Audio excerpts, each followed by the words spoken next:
Em 5 segundos, Jornal 360.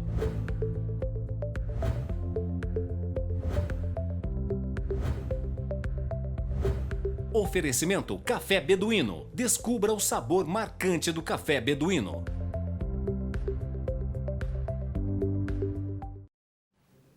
O enfraquecimento das normas democráticas está enraizado na polarização sectária extrema, uma polarização que se estende além das diferenças políticas e adentra conflitos de raça e cultura.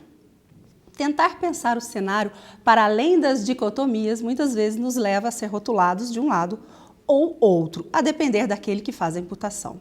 Embora esse maniqueísmo tente empurrar qualquer posicionamento com toda a força para um dos polos, é preciso resistir a essas correntezas ideológicas com serenidade, não abdicar do nosso maior trunfo, o pensamento. Não é preciso aderir às narrativas para ter posição. No programa de hoje, Luiz Antônio Batista, empresário, e Paulo Tadeu Silva da Arcádia, vereador. Está no ar, Jornal 360.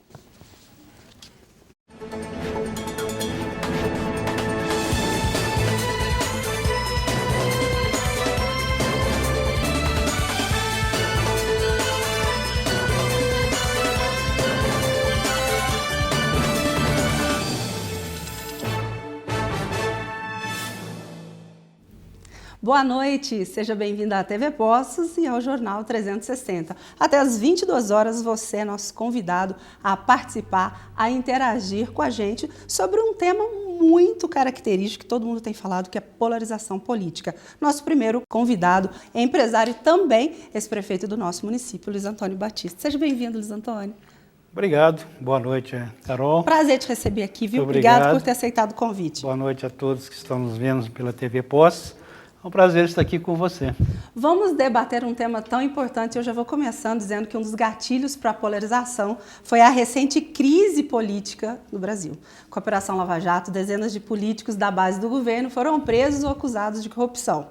A desilusão com políticos pode levar a essa sensação de falta de representatividade? Você acha que é o que tem acontecido? Eu acho que o maior problema que nós vivemos hoje é exatamente a desilusão que está acontecendo sobre a política. Eu me lembro bem quando universitário, já existia dentro das faculdades, das universidades, a discussão sobre temas importantes do governo, dos estados, do município, e a tomada de posição por parte daqueles que na época não eram estudantes, mas que vislumbravam na frente alguma até tendência a ocupar um cargo de destaque na vida pública, defendendo suas ideias, suas posições. Hoje isso acabou.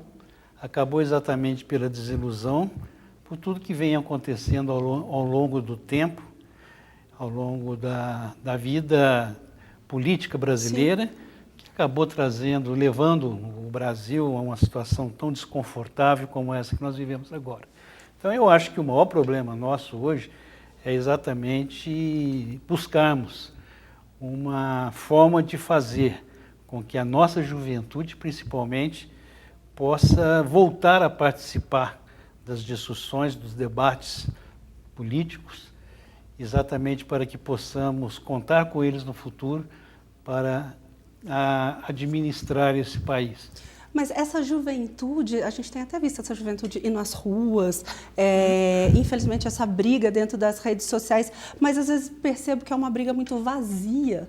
O que você acha que falta nessa juventude?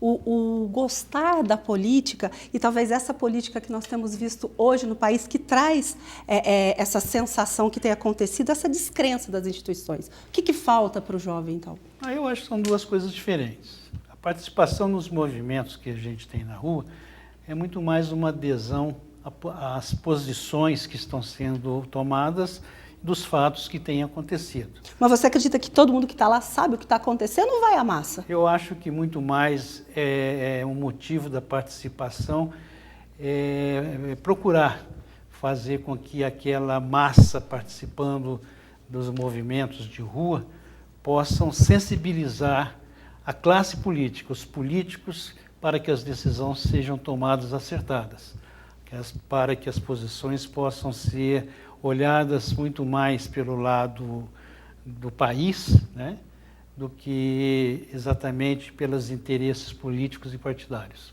E você acha que essa massa, quando não de acordo com o que vem para o seu lado, pode ser a representação dessa pressão de hostilidade que tem acontecido? Quer dizer, se não está do meu lado, eu vou ter que brigar. Isso acaba... porque está muito exacerbado. Exatamente. Né? Hoje nós vivemos um período que o país está dividido, né? Eu acho que desde a eleição da Dilma, o país teve aí um resultado final que mostrou que 50,5% e 49,5% estava de um lado e estava de outro.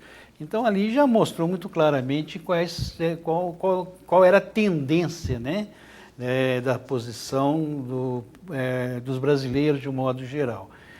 Muitos apoiam a esquerda, as posições de esquerdas, outros defendem as posições mais de centro, mais de direitas, e infelizmente hoje a gente vê até pessoas defendendo a volta da ditadura. Vimos isso, né? Isso é uma coisa que realmente preocupa, né? Esse talvez seja a pior, né, das situações. Eu sempre digo o seguinte: a democracia dizem que é a melhor opção que nós temos, né, de governo, mas existe, eu acho que a democracia responsável e a democracia irresponsável. E o que nós vivemos hoje? E hoje nós estamos vivendo uma democracia assim, que está muito mais voltado pelo lado, não da irresponsabilidade, mas da tomada de posição irresponsável, não olhando o projeto do Brasil, olhando muito mais problemas partidários, políticos, interesses até pessoais. Eu percebo também que essa polarização política que a gente observa hoje também é um fenômeno comunicacional, né? Falta essa comunicação. Por que tantos políticos parecem se esforçar para dividir? Para nos dividir? Veja bem, eu nunca estive, né, presente à Câmara Federal, ao Senado, ao Congresso Nacional, mas eu acho que são 580 deputados, 553 deputados com opiniões, né, sendo colocadas, muitos deles com ideologias, outros defendendo interesses de classe, outros defendendo interesses de alguma categoria, e aquilo acaba fazendo com que não se consiga chegar no acordo, porque cada um está defendendo aquele ponto de vista que lhe convém e não consegue um consenso geral para as coisas. Nós temos agora um exemplo muito claro disso, a Previdência, a reforma da Previdência. A reforma da Previdência é uma coisa que se ouve falar desde a época de 1980 e pouco, tá certo?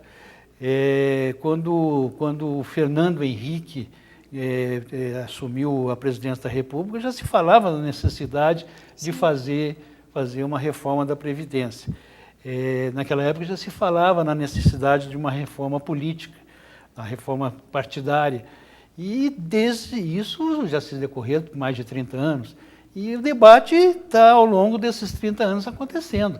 Só que a bendita das reformas nunca sai do consegue chegar no consenso, né? Hoje mesmo conseguiu-se aprovar na comissão da Câmara o projeto da reforma da Previdência, que não é o projeto ideal ainda, mas é um projeto que já caminha, já dá alguns passos à frente. Mas veja você, como coisas que talvez aquela pessoa que não está participando diretamente do debate consiga entender, e isso é o que gera desilusão. Estão deixando de fora os estados e os municípios. Ora, os estados e os municípios, se juntarmos a força, é mais que o Brasil, tá certo? É o Brasil. Então, por que isso? Porque está próximas as eleições municipais e os deputados não querem ter o desgaste da eleição que vai acontecer daqui a 2 anos, porque necessariamente a reforma da Previdência, de uma forma ou de outra, vai atingir interesses pessoais, tá certo? Então, se deixa de lado um fator importante para fazer apenas a metade daquilo que é necessário. Mas é o que a gente consegue, é como se diz. vamos fazer o que é possível, que é melhor do que o nada. Nós vimos manipulação, desinformação, muitos boatos que aconteceram. Você acredita que esses deputados não acreditam que hoje eles possam vir a estar nas redes sociais, ser desmascarados por conta de notícias falsas, de tudo que tem acontecido? O deputado sofre a pressão do vereador, sofre a pressão do prefeito, o governador de estado sofre a pressão de todos os lados e muitas vezes isso acaba tendo o receio dessa tomada de posição. É aquilo que eu disse, a democracia é válida, mas desde que seja feito de forma responsável.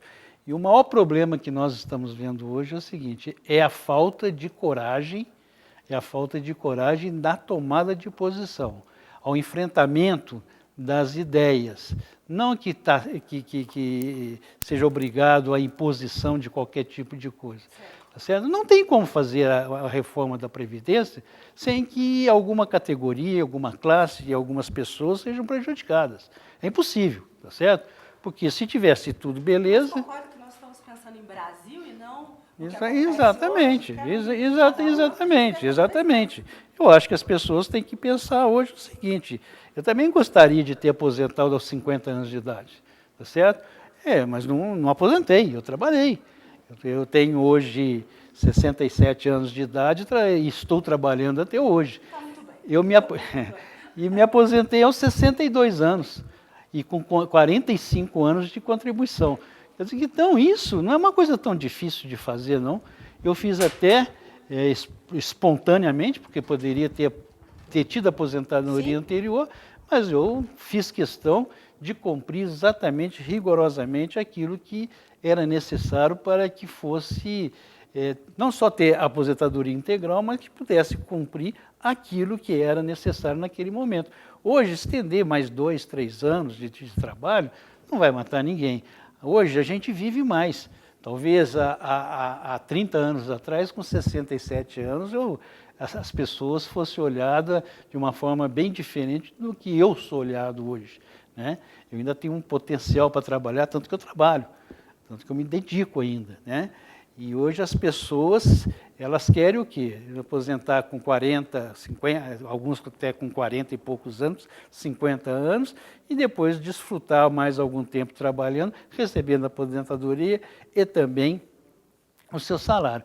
Agora, precisa pensar o seguinte, isso aí, uma hora a conta não vai fechar, né? Isso aí é como um orçamento doméstico. Quem gasta mais do que ganha, chega uma hora que vai chegar numa situação impossível. E hoje é o que está acontecendo com a Previdência. Gasta-se mais do que arrecada e faz com que o dinheiro do Tesouro Nacional, o dinheiro que era para fazer investimento estrutural para o Brasil, investimento para que o Brasil possa crescer, acaba sendo desviado para simplesmente tampar o buraco da Previdência Social. Então isso tem que mudar, até porque todos nós temos que almejar coisas melhores. Hoje, o que é o maior problema que nós temos no Brasil? A falta de desemprego, a falta de emprego ou desemprego causado. E por que está acontecendo isso? Exatamente porque hoje as pessoas estão receosas de fazer investimentos no Brasil sem saber o que vai acontecer para frente. E ainda assim nós temos pessoas hoje defendendo cegamente seus candidatos. Como tirar essa cerca dos olhos das pessoas? A gente tem ele sim, ele não, Lula, Bolsonaro, mas chega num extremismo de virar até ambiente hostil. Infelizmente nós chegamos num ponto, né, que ficou muito polarizada a situação, né? Ficou bastante polarizada e com esse negócio do Lava Jato, com a prisão de algumas pessoas importantes, como é o caso do Lula e tudo mais, acaba até afetando esse debate, né? E é um momento difícil, para isso. Porque se mistura os passageiros. Né? E um presidente que entrou cheio de polêmicas também. Exatamente. Mas veja bem, é um presidente que eu não estou fazendo a defesa dele, mas eu acho que é o presidente nos últimos 30 anos que está tendo a coragem de enfrentar exatamente essa necessidade da mudança na Previdência Social, sabendo do desgaste que vai caber a ele. E a gente tem perguntas aqui, eu vou começar a atender as suas perguntas e também vou deixar perguntas para o último bloco, como ainda mais quando as perguntas dizem respeito aos dois convidados, mas vou atender aqui a pergunta do Eduardo, que dirigiu a você, Luiz Antônio, dizendo que quando vocês veem deputados eleitos como Tiririca, Paulo Maluf, Renan Calheiros, entre outros, é culpa da polarização ou o povo que não acredita mais nos políticos e coloca qualquer um? É culpa dos partidos políticos. Eu acho que o maior problema que nós temos hoje são os partidos políticos. A falta de estrutura, a falta de responsabilidade, a falta de compromisso dos partidos políticos. A forma como as eleições acontecem, principalmente no legislativo, obriga tomada de posições que acabam gerando essas situações, tá certo? Porque hoje você precisa de legenda, você precisa de votos na legenda do partido para fazer o maior número de deputados. E certamente tem certas pessoas que elas são conhecidas pelas funções que elas exercem, que são pessoas dignas, né? São profissionais, mas certamente não são aquelas pessoas melhores, mais adequadas e mais preparadas para estarem na Câmara Federal, no Senado, discutindo os problemas brasileiros. Então eu acho que isso deveria caber muito mais aos partidos políticos a responsabilidade na seleção dos seus candidatos, para que tenha ali um grupo de pessoas que, eleitos, possam exercer o mandato com responsabilidade e competência. Nós fomos às ruas de Poços de Caldas, o Matheus Luiz esteve conversando com as pessoas exatamente a respeito dessa polarização que assola o nosso país. Revolução Francesa de 89. De um lado, a esquerda buscando promover a justiça social e do outro, a direita trabalha pela liberdade individual. É um processo recorrente. Se a gente pega a história da humanidade, a humanidade sempre teve essa ideia de nós e eles. Isso nos garantiu segurança lá atrás, nas épocas de aldeias. E a cada vez que a gente tem um progresso em termos de acesso à informação, hoje com as informações à ponta dos dedos na internet, a gente tende a ter essa polarização cada vez maior. São ideologias que acabaram por ser encaradas como síntese de uma perspectiva ideológica bastante complexa. Vem lá da Revolução Francesa, né, o termo original, né? Mas o que está acontecendo hoje em dia não é nada disso, né? Muito diferente, né? É só um rótulo direita e esquerda, né? Ideólogos de esquerda querendo aperfeiçoar o mundo por meio da justiça social, igualitarismo ou socialização dos meios de produção econômica, aí vem pela direita o discurso da tradição de valores nacionais ou religiosos. Nós chegamos nessa situação muito por causa da internet, eu imagino, não só exclusivamente ela. Se a gente pega há muitos anos atrás, na democratização dos meios de comunicação mais tradicionais hoje, por exemplo, os jornais, nós temos na era de Getúlio, jornais extremamente pró-Getúlio, extremamente contra Getúlio, do mesmo jeito que hoje nós temos blogs na internet que são extremamente pró-governo X ou governo Y, ou anti-governo X, anti-governo Y. No meu modo de ver, primeira coisa, a pessoa para ter uma interpretação o que é direita e o que é esquerda, tem que ter formação, certo? E se você não tiver estudo, tiver curso superior, tiver feito uma escola politizada, eu, por exemplo, sou formado pela Fundação Getúlio Vargas. O senhor se considera de direita ou de esquerda? Não me considero nem de direita nem de esquerda. E vocês, são de direita, de esquerda? Embora hoje o pessoal tenha assumido bastante um lado dessa história. Eu vou terminar esse bloco aqui com a pergunta para você o seguinte: vivemos um paradoxo. Como fazer para vencer a enorme descrença das pessoas que se contrapõem a uma enorme vontade de crença? Olha, eu acho que esse momento que a gente está vivendo é muito propício para que a gente consiga dar uma reviravolta em tudo isso. Porque exatamente quando a gente chega nas situações mais difíceis, no fundo do poço, é que as coisas param, que as pessoas param para pensar, exatamente examinar. Porque se não parar, pensar, examinar e tomar providências, as coisas pioram mais ainda. Então eu acho que a gente está chegando bem perto do fundo do poço, se já não chegou. Então eu acho que é hora de que todos... Não quero chegar mais não, Antônio. Mas nós estamos chegando. Não quero chegar mais não. Nós estamos chegando. E nessa hora eu acho que as pessoas começam a ter consciência de que ele também é importante nesse processo de reformas, da participação nas reformas e e nas providências necessárias para a mudança que tem que acontecer no Brasil. Ter fé, né? Não deixar essa fé morrer nunca. Eu vou fazer um breve intervalo, vou atender daqui a pouco mais perguntas. Participe com a gente, você pode participar através do WhatsApp, enviando a sua pergunta para os nossos convidados. Eu volto em instantes.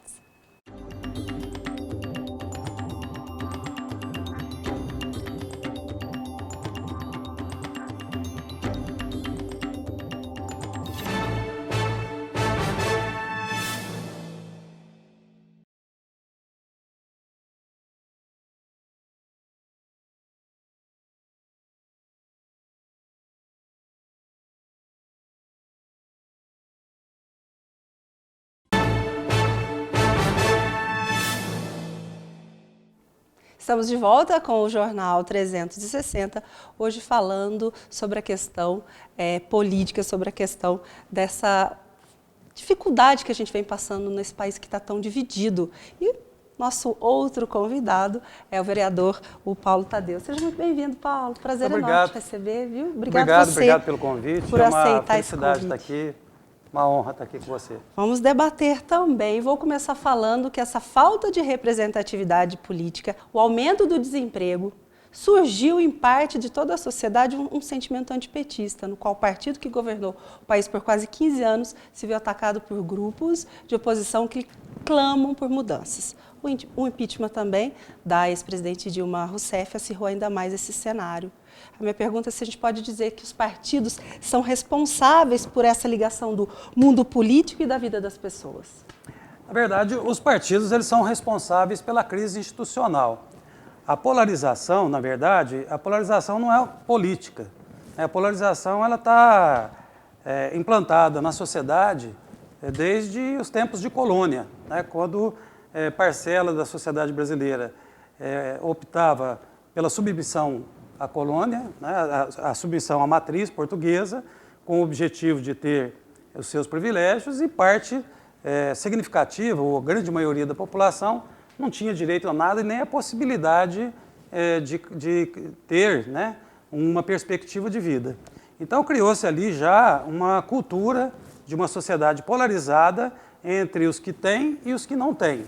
E isso atravessou os séculos e se agravou profundamente durante a escravidão, bem como também após a abolição, quando praticamente 70% da população brasileira, negra, né, foi jogada à sua própria sorte, sem nenhuma atenção do Estado, sem nenhuma reparação pela exploração cruel, dolorida, dolorosa, certo, economicamente atroz, socialmente injusta, né, e isso acabou formando no Brasil uma visão polarizada. Qual é a nossa polarização?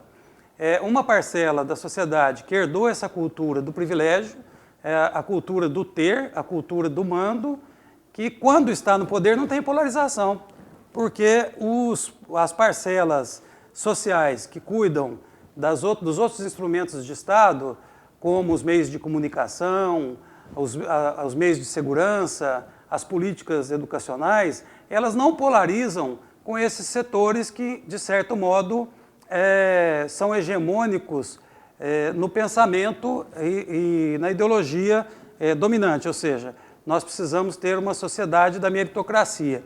Quem tem porque merece. Quem ganhou, ganhou porque trabalhou. É um pouco na linha do Max Weber, lá na Ética Protestante.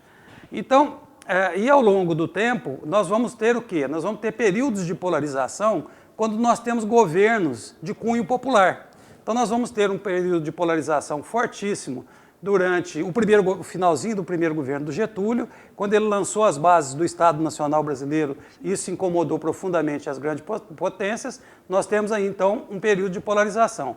Vamos ter um período de polarização significativo no final de 1954, em agosto, sobretudo, no período que antecedeu agosto, quando Getúlio havia lançado as bases do BNDES, da Petrobras, dobrou o salário mínimo. Então, enfim, toda essa elite econômica polarizou com um governo de corte popular, levando, inclusive, Getúlio ao suicídio. Essa polarização não funcionou muito no período do Juscelino, porque o Juscelino teve habilidade política suficiente para fazer uma política de desenvolvimento nacional, né, sem perder uma perspectiva de dar continuidade às políticas sociais plantadas por Getúlio. Vamos ter outro período de polarização com João Goulart, nas reformas de base, e depois nós vamos ter um período de polarização que já começa no primeiro ano do governo Lula. Já em 2003 já acenavam para a não aceitação de um governo de corte popular que viesse a implantar políticas sociais, políticas de redenção da comunidade negra, de liberação da mulher, de combate às homofobias, de combate às xenofobias, né? Então, essa polarização se estende até 2014, né, quando a Dilma vence por uma margem estreita de votos e o seu adversário, então aí entra o período em que os partidos entram para desestabilizar a democracia brasileira. Ou seja, naquele momento, percebendo que não venceriam pelo voto, então eles passam a desestabilizar o país através de pautas bombas no Congresso, pautas que aumentavam os gastos públicos, criando uma situação generalizada de desconfiança em relação ao governo Dilma. Ela comete erros também, comete erros estratégicos, inclusive de não ter percebido o que estava em curso, mas a rigor, a polarização é uma polarização da sociedade, que na verdade acaba sendo assumida pelos partidos no momento em que a crise passa para um processo mais agudo, né? E é muito importante dizer, e aí eu termino essa resposta. Essa aula Essa política. resposta, que é o seguinte, em todas as crises que eu mencionei, a de 54, a de 64, e sobretudo nessa crise da presidenta Dilma, o que nós vamos observar é o quê? No quadro político, é a ausência de um centro político efetivamente forte para fazer a mediação do conflito. Porque enquanto há partidos capazes de fazer a mediação do conflito, e o conflito é natural, é inato na sociedade... Mas tem que ser sadio e não como tem acontecido. Sim, mas o conflito ele é natural, e é assim que a humanidade avança. Mas quando nós temos um centro político capaz de fazer esse diálogo, as instituições não sofrem. Getúlio caiu porque o PSD, na época, negou apoio, que era o centro político. Em 64, João Goulart cai porque também o PSD, que era o centro político, não estava satisfeito com as possibilidades de implantação de reforma agrária nos termos propostos pelo João Goulart. Então, ele sai de cena, então há uma polarização, né? E agora também a qualidade política do Congresso não permitiu que existisse um centro político capaz de compreender a gravidade e a dimensão da crise que nós iríamos mergulhamos, que é grave, não está perto de ser resolvida. Muito grave. Né? E exatamente porque não havia esse centro na mediação desses polos políticos. Então, a gente pode dizer que o sistema de democracia representativa está em crise. E esse enfraquecimento pode levar ao crescimento gradual do autoritarismo? Sem dúvida. Nós temos uma circunstância em que a negação do outro é um projeto autoritário. Se eu não permito que exista uma pessoa que pense diferente de mim, isso é um projeto autoritário. Se eu assumo que eu preciso exterminar o adversário, que eu preciso eliminar os partidos que pensam diferente do partido ao qual eu integro, isso é realmente uma tentativa mesmo de ir construindo um espaço político para soluções totalitárias. Por isso que nós vemos aí pessoas que não viveram, né, de repente falar de novo em intervenção militar, que é uma estultice para os períodos, para esse período que nós estamos vivendo hoje. Então, nós vivemos hoje uma crise da democracia, na democracia representativa, mas nós temos, sem dúvida nenhuma, uma situação em que se polariza, sobretudo porque hoje existem outros instrumentos também. Nessa velocidade da polarização, é porque hoje existem instrumentos que não existiam há décadas, há séculos. Quais são os instrumentos de polarização? Hoje são as grandes redes sociais. Por que eu digo que os partidos não são responsáveis pela polarização? Porque a militância, o trabalho organizado dos partidos, é praticamente um trabalho de abordagem pessoal, individual. Seria impossível você conseguir fazer com que a sociedade polarizasse uma disputa política apenas com militância. O que nós temos hoje são instrumentos de velocidade, de simultaneidade, não é nem de velocidade, instrumentos simultâneos em que eu revelo o que penso, proponho e o outro revela o que pensa e propõe, e uma grande malta, vamos chamar de malta, né? Uma grande malta inventa, cria, mente e assusta, cria paranoias, bota a sociedade temente de que algo muito ruim vai acontecer, então qualquer solução é solução. Você citou dos partidos políticos, mas nós temos um gráfico, uma pesquisa, na verdade são números, né? Não é um gráfico, são números, uma pesquisa feita pela Fundação Getúlio Vargas, até assim me impressionou o mesmo número em partidos políticos em geral e políticos em geral, quer dizer, as pessoas não separam políticos e seus partidos, isso é bem claro com a insatisfação dos brasileiros, né? Reflete exatamente essa falta de confiança e esse processo pode ainda mais se tornar polarizado. Então, realmente, esse número me impressionou no sentido de que não há uma separação entre políticos e entre partidos. Então, nós vemos hoje políticos tentando fazer alguma coisa dentro de partidos que já estão extremamente polarizados pela sociedade e caem nesse número que a gente viu aí. Não há essa separação de partidos e de políticos. É uma coisa só. A gente olha para a pessoa, a gente vê a esquerda, a gente vê a direita, a gente vê o centro. Por que as pessoas não conseguem fazer essa separação? Na verdade, o que a gente vê é o seguinte, todo o processo que leva a uma solução autoritária, ela necessariamente tem que passar pela deslegitimação da representação política. Ou seja, os partidos têm que ser deslegitimados, os políticos têm que ser, né? E eu não fico satisfeito com esse número de 83% de desconfiança no presidente da República, pelo contrário. Altíssimo. Né? Isso é péssimo para a instituição, isso é péssimo para o país. 78% para os políticos e para os partidos, isso é péssimo. Quem que vai fazer mediação? A sociedade ela é conflituosa mesmo. As pessoas têm interesses diferentes, têm visão de mundo diferente. Então é preciso que a gente tenha a compreensão de que os poderes existem para fazer esse meio campo entre o que eu penso e o que o meu adversário pensa, entre o que o pobre pensa e o que o rico pensa. Então é preciso que a gente tenha essa mediação. E a mediação ela é feita pela política. Se ela não tem, quem vai fazer? Então você tem um espírito autoritário que diz o seguinte, eu vou impor. Mas o que ele vai impor? Ele vai impor o que ele pensa. Ele vai impor aquilo que ele pensa do mundo, que ele pensa da vida. E aí ele vai fazer o quê? Ele vai negar àqueles que pensam diferente de ter uma possibilidade, uma perspectiva de construir uma sociedade diferente daquela que o autoritarismo quer impor. Nós temos visto aí, né, dentro dessa questão da polarização política, pessoas indo às ruas, né? A gente tem a cada 15 dias movimentos de ruas que saem das redes sociais e acabam tomando as ruas de todo o país. A gente não corre o risco dessa legitimidade que a gente tem, de as ruas, de protestar e reivindicar, não ficar banalizada? Olha, Você é a favor das manifestações? Eu sou muito favorável às ruas, sabe? Que elas sejam ocupadas por todas as forças políticas, que todas as pessoas se expressem nas ruas. Existem países do mundo que não ficam um dia sem uma manifestação. Isso é muito bom, isso politiza, isso mobiliza, isso traz a sociedade para o debate, para o centro do debate. As pessoas podem ir, por exemplo, para uma manifestação sem saber exatamente o que estão fazendo lá, e muitos não sabem, mas ele está ali, ele está dizendo, olha, eu vivo, eu estou presente, eu tenho direito de dizer o que eu penso, eu tenho direito de buscar um país que eu penso que seja melhor.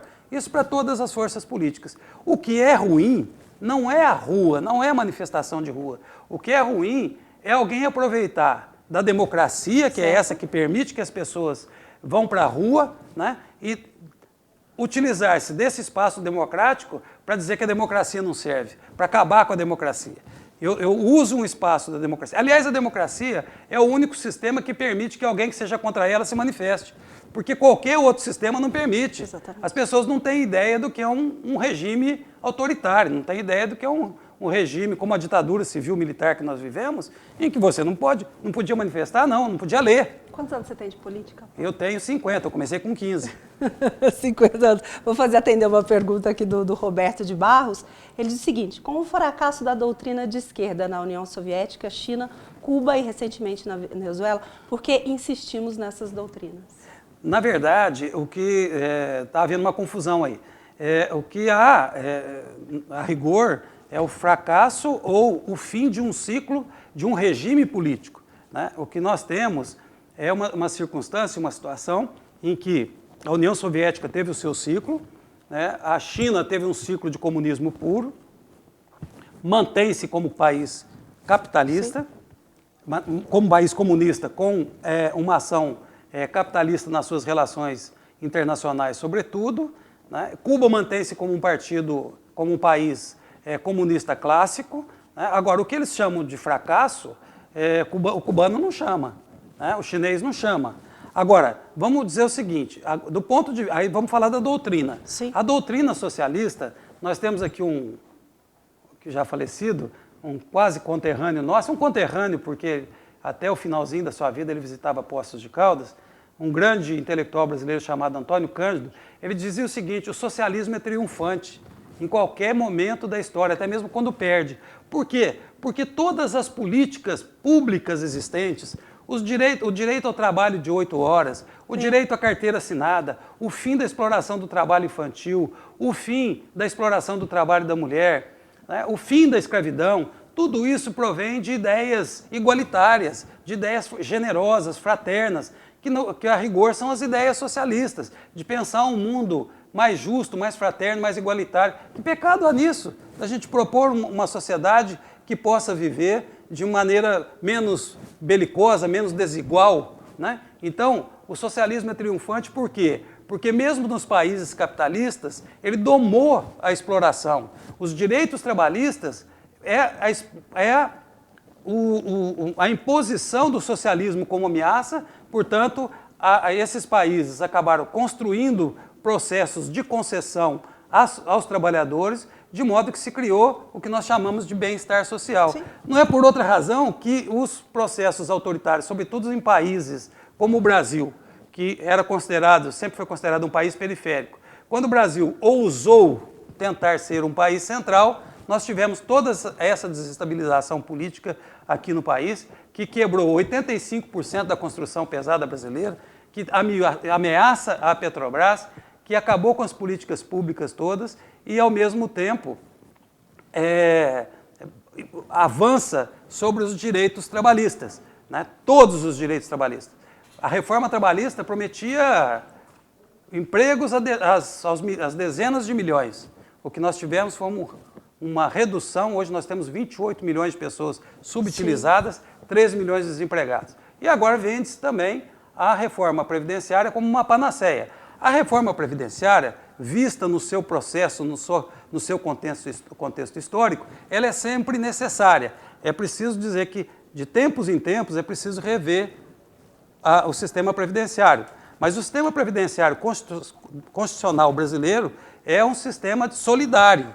O que se pretende hoje é pegar todos os recursos da Previdência e jogar para os bancos privados. No Chile, isso custou, em 30 anos, isso custou 9 PIBs, o que significaria que no Brasil nós estaríamos transferindo para o setor privado bancário, que é o grande mal desse país, não é a Previdência. O sistema bancário se apropria de 450 bilhões de reais de juros por ano. Eles apostam nesse regime de capitalização, porque nos próximos 9 anos, eles se apropriariam de 23 trilhões de reais do setor público.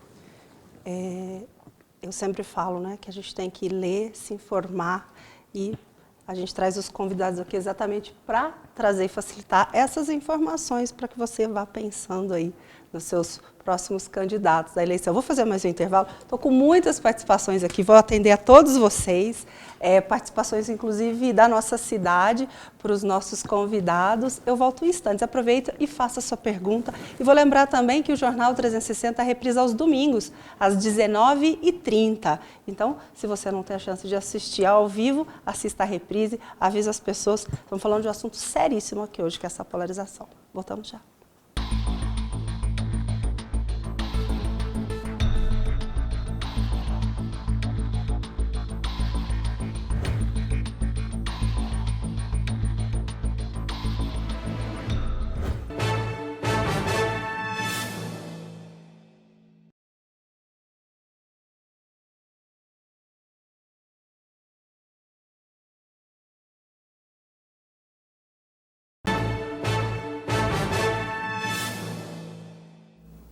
Último bloco do programa, participe. Vou começar a atender as suas perguntas. Agora nós temos nossos dois convidados de volta, o Luiz Antônio e o Paulo Tadeu. E o Luiz pergunta o seguinte, para os dois. O que vocês acham, então, da polarização da política em Poços de Caldas? PT vezes PSDB e DEM. Quem começa? Não, eu acho que, veja bem, a política em Poços de Caldas não está polarizada PT, PSDB, não. Eu não vejo dessa forma, não. Eu vejo, talvez, alguns pensamentos divergentes, tá certo? Sim. Que acabam polarizando, né, as discussões. Mas eu não vejo a polarização PT-PSDB, até porque eu acho que PT hoje é um partido já bastante desgastado, como acho também o PSDB um partido bastante desgastado, tá certo? Então não significa que eles vão acabar por isso. Eles precisam talvez passar por um momento de transição e de rever algumas posições. Mas não vejo esse tipo de polarização. Eu também não acho que exista uma polarização, não. Eu acho que o que existe é nesse momento, né, o PT está na oposição e aí, como oposição, é natural que se busque uma fiscalização mais efetiva do Executivo, se busque propor alternativas ao programa de governo que está aí, propostas que possam, enfim, atender às expectativas daquela parcela da sociedade que acredita no nosso projeto, mas eu não vejo isso como uma radicalidade, não. Nisso eu concordo com o Luiz Antônio. Não há o governo aqui e a oposição aqui totalmente dissociados e incapazes de encontrar pontes para reencontros, e isso é muito visto lá na Câmara, quando com frequência a gente ajuda, inclusive, projetos do Executivo a saírem dos escaninhos lá. Só assim para a cidade andar, né, gente? Porque muitas vezes eles chegam lá com defeitos mesmo complicados, mas a gente ajuda muito na medida do possível. A Mônica diz o seguinte, acredito que estamos diante de uma oportunidade única para colocar o Brasil no caminho do desenvolvimento. O que os partidos de esquerda e de direita podem contribuir para alcançar esse objetivo? Lembrando que não só usando o que tem em proveito próprio como vistas para a próxima eleição. Eu vou aproveitar essa pergunta para ficar não no âmbito nacional, mas no âmbito local. Eu acho que Poços é uma cidade, se comparada com os demais municípios do Brasil, ela é uma cidade que ainda detém uma condição melhor para a sua população. Mas se a gente comparar com aquilo que a gente teve no passado, com aquilo que foi possível proporcionar à nossa comunidade, nós estamos correndo o risco de, no futuro bem próximo, perder muito a qualidade de vida que nós podemos ter. Então eu acho que muito mais do que essa polarização, eu luto, e hoje eu não faço parte de nenhum partido político, não tenho nenhuma vontade de voltar à vida pública, e eu gostaria muito de ver os partidos se unindo num projeto para Poços de Caldas, mas de verdade. Acabar com aquele negócio, eu sou Poços de Caldas, o meu partido é Poços de Caldas, e partir de verdade para alguma coisa que possa ser discutido os temas. Sem querer menosprezar o trabalho da Câmara Municipal, mas eu não estou vendo, nem na Câmara Municipal, nem no Executivo Municipal, um trabalho nesse sentido. Está se discutindo muitas coisas que não são tão importantes como poderia ser um projeto de futuro para a nossa cidade. Paulo? Na verdade, tem muitas... Eu quero primeiro colocar que eu acho que a grande contribuição que nós podemos dar hoje no país, os partidos políticos de diferentes matizes, é tolerar o outro. Sim, porque se nós tolerarmos o outro, nós estamos dando um passo importante para o grande reencontro social que o Brasil está demandando e está precisando. Então, em primeiro lugar, tolerância, respeito à diversidade política e às outras diversidades. Isso é uma forma da gente contribuir para que o Brasil possa reencontrar o seu caminho. Com relação a Poços de Caldas, acho importante que a gente comente também, o que nós temos observado, e aí não esperava que o Luiz Antônio puxasse o assunto nessa linha, o que a gente tem observado é uma certa dificuldade do Executivo em conduzir um um projeto de governo. E na ausência de um projeto de governo, o que sobra para o debate são as eventualidades. Nós lá na Câmara, e aí não é vereador de situação ou de oposição, a gente tem procurado trabalhar com o material que a gente tem, né? Eu, por exemplo, no meu caso, a gente busca ouvir a sociedade, ouvir as pessoas, conversar, demonstrar interesse em situações e circunstâncias gerais. Por exemplo, nós estamos lá agora discutindo a lei de diretrizes orçamentárias. O Luiz Antônio conhece bem isso. E aí, quando você pega um projeto de lei de diretrizes orçamentárias que chega na Câmara, você vê como é que o Poder Executivo é capaz de desperdiçar um instrumento de governo, um instrumento gerencial como a LDO. Manda para lá um projeto que é um cola-copia, sem nenhuma qualidade, quando você poderia ter ali toda a sua estratégia e todas as suas ações e todo o custo das suas ações para o ano subsequente. Isso não se faz. Então aí nós não podemos emendar nesse sentido. Você poderia até apresentar emendas, mas não posso. O que a gente pode apresentar emendas é que exijam que isso seja feito de forma diferente no ano que vem. Uma grande questão fundamental que nós temos hoje em Poços são iniciativas do Executivo para levar para a Câmara, que é o plano diretor que era a minha pergunta, né? O plano diretor que se arrasta. Vocês têm sugestões para o plano diretor? Pois é, mas ele é um debate que ele pode ser travado na sociedade, mas na Câmara só pode ser travado depois que o projeto chegar. Então temos o plano diretor, nós temos a questão do regime jurídico único dos servidores de Poços de Caldas. Nós hoje em Poços de Caldas nós estamos gastando com o servidor público, entre salário, obrigações patronais e vantagens, 2/3 de todo o orçamento. 2/3. Passa de 400 milhões o que nós estamos gastando e nós não estamos discutindo o regime jurídico, e isso é iniciativa do Executivo. São temas que nós queremos, nós desejamos e eu pretendo discutir. Mas a iniciativa não é nossa, a iniciativa não é minha. Então o que fica ali realmente é um trabalho, na medida do possível, de tentar contribuir para algumas questões que podem favorecer o município. Você quer fazer alguma colocação? Eu concordo em parte com o que disse o Paulo Tadeu, que logicamente que a iniciativa disso deva partir do Executivo. Mas acho também que a Câmara Municipal pode tomar atitudes que possam levar, pelo menos, à busca do debate. Constantemente a gente vê audiências públicas na Câmara Municipal acontecendo. São audiências públicas que eu não vejo, assim, um interesse tão grande como poderia ser, por exemplo, chamar a população para discutir, colocar em debate os assuntos que o Paulo Tadeu acabou de citar, tá certo? Nós temos em Poços de Caldas hoje um grave problema. Nós temos, está falando que hoje eles estão estudando o Plano Plurianual de Investimentos. Sim, plano LDO, Lei das Diretrizes Orçamentárias. Então, eles estão estudando isso. Agora, veja bem, o maior instrumento de planejamento que uma prefeitura pode ter é o orçamento municipal. Por quê? Porque ali é exatamente onde se coloca a previsão de receita e as despesas, tá certo? Principalmente olhando o quê? Os investimentos. Nós precisamos parar de ter a teoria ou a ideia de que o seguinte, olha, cabe à prefeitura receber o dinheiro e ficar pagando as suas despesas operacionais do dia a dia. Não, a cidade tem que crescer, a cidade tem que desenvolver, a cidade tem que ter investimento. Eu fui prefeito, o Paulo foi prefeito, na minha época, eu não admitia que no orçamento, no fechamento trimestral, a gente não tivesse pelo menos um investimento na ordem de 10% do que arrecadava. E eu passei 4 anos sem tirar um tostão do DME.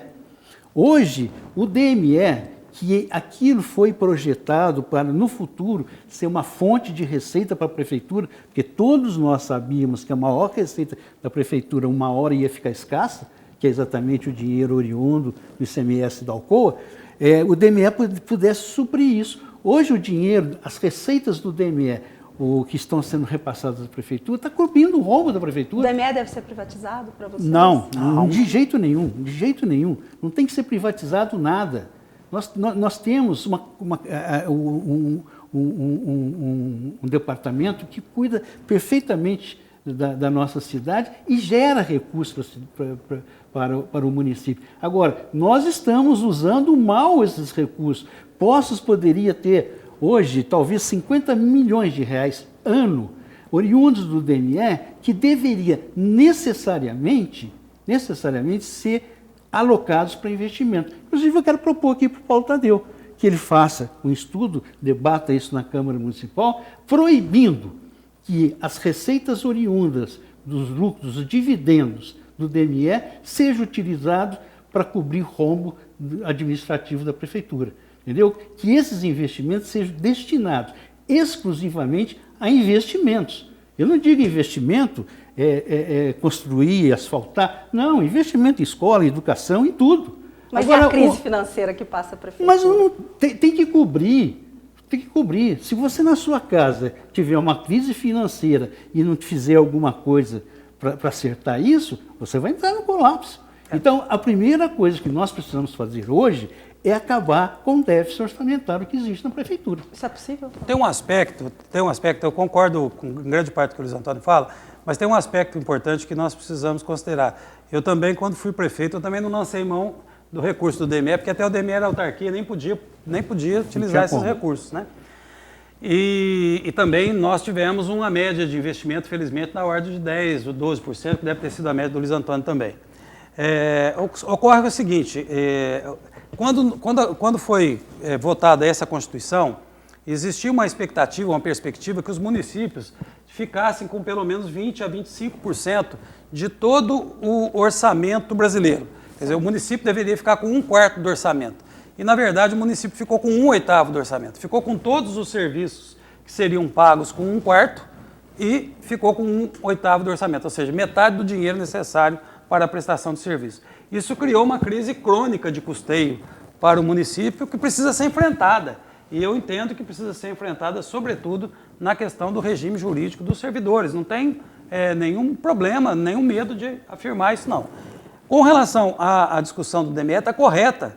Eu falava também na nossa administração que o DME era o nosso porto, né? Quando tivesse encerrado aqui as atividades da Alcoa, seria o DME a suprir as nossas necessidades, tanto que se investiu muito, o DME cresceu muito naqueles anos, né? Essa preocupação é tão presente na minha vida que na última terça-feira eu apresentei um convite para os diretores do DME irem à Câmara exatamente para fazer essa discussão. E nesse requerimento eu escrevo o seguinte, que o DME não pode ser visto como um provedor da Prefeitura, mas o DME tem que ser visto hoje como um elemento central de uma política estratégica de desenvolvimento econômico para o município. Não é nem só a relação com a Prefeitura. Vocês concordam os dois, então, nessa questão? Ah, sem dúvida. Concordo, mas eu acho que isso aí é uma iniciativa que tem que partir do Legislativo e do Executivo, porque os diretores do DME estão lá cumprindo o papel deles, e bem, porque se está gerando lucro, se está podendo passar dividendos da Prefeitura, porque ela está sendo bem administrado. Agora, nós precisamos fazer com que aquele dinheiro seja destinado para investimento. Pergunto, e as cidades que não têm DME? Exato. Não, eu também. Elas devem estar sobrevivendo. O mesmo problema que ele citou, Constituição, aquelas coisas todas, não foi só para Poços, foi em todos os municípios. E as outras cidades estão sobrevivendo. E nós não estamos tendo esse cuidado, eu não gostaria nem de dizer a palavra responsabilidade, porque eu acho que é muito pesada, mas o cuidado, entendeu? De olhar para isso. Nós estamos sentados, acomodados. Faltou dinheiro na Prefeitura? Vamos lá no DME pegar o dinheiro. Não é isso. Isso nós podemos mudar. E talvez, Paulo, a Câmara Municipal pode e muito participar desse projeto. Me proponho até a participar, talvez, de uma discussão que a Câmara, se quiser abrir o debate em cima disso, exatamente para encontrar uma forma de se fazer isso. Mas proibir que os próximos prefeitos administrem a cidade, faça o orçamento da prefeitura com as despesas equilibradas com o orçamento e que o dinheiro do DME possa ser destinado a investimento. Eu estou chegando no finalzinho aqui do programa, um monte de pergunta, né? Começa a chegar. Você falou de próximos prefeitos, então eu vou chegar no final com essa. Quem são os candidatos a prefeito dos senhores para as eleições do ano que vem? Eu não tenho candidato ainda não, é muito cedo. Eu não sou muito de achar que a gente tem que começar com essa antecedência não, sabe?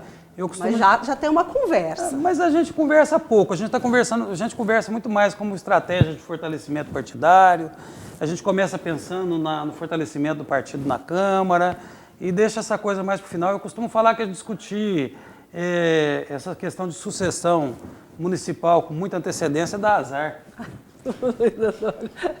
Você foi bem político nessa, viu, Paulo? Você foi bem político nessa. Outro dia, até numa roda de amigos comentando sobre sucessão municipal, eu tive até essa ousadia de dizer o seguinte: o próximo prefeito, o nome ainda não saiu nas ruas. Será? Será que não? Eu vou terminar com um giro de notícias só para te deixar bem informado do que acontece no nosso país. Infelizmente, nós estamos encerrando o nosso programa. Por favor. A aplicação da prova do Enem será 100% digital até 2026, segundo o INEP. Petrobras estima levantar até 9,4 bilhões de reais com privatização da BR Distribuidora, que ocorrerá até o final do mês.